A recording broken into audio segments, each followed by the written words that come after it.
काँग्रेस प्रवक्ते राजू वाघमारे सध्या आपल्याशी जोडले गेले, त्यांच्याशी आपण बोलणार आहोत। वाघमारेजी, काय नेमकं म्हणणं आहे तुमचं या संदर्भात? अशोक चव्हाण थेट आता भाजपत जात आहेत।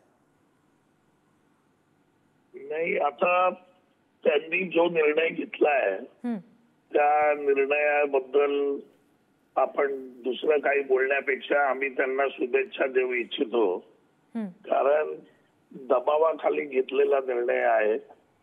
ईडी, सीबीआय आणि इन्कम टॅक्स यांचा दबाव त्यांच्यावर तयार करून नेत्यांना कोंडीत पकडायचं, त्यांच्या कुटुंबियांना कोंडीत पकडायचं आणि त्यांना आपल्या पार्टीत सामावून घ्यायचं, हा जो भाजपने धंदा सुरू केलेला आहे संपूर्ण देशात, त्याचंच एक उत्तम उदाहरण आहे।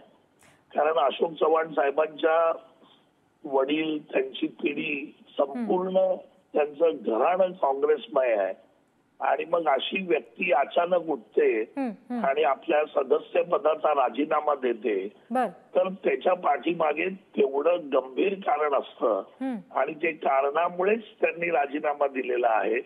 आणि आज त्यांचा जो भाजप प्रवेश जे बोलल्या जात होतं राज्यसभेच्या निवडणुकीच्या आधी, तो आता ते पार पाडतायत। पण एक उदाहरण आहे की या महाराष्ट्रात भाजपच्या पायाखालची जमीन घसरलेली आहे।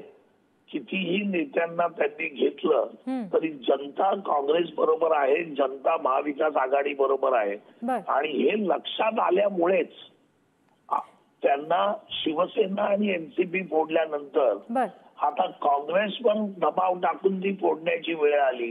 याचं कारण म्हणजे जनता भाजपच्या विरोधात आहे, जनतेला या घाणेरड्या राजकारणाचा तिरस्कार आलाय।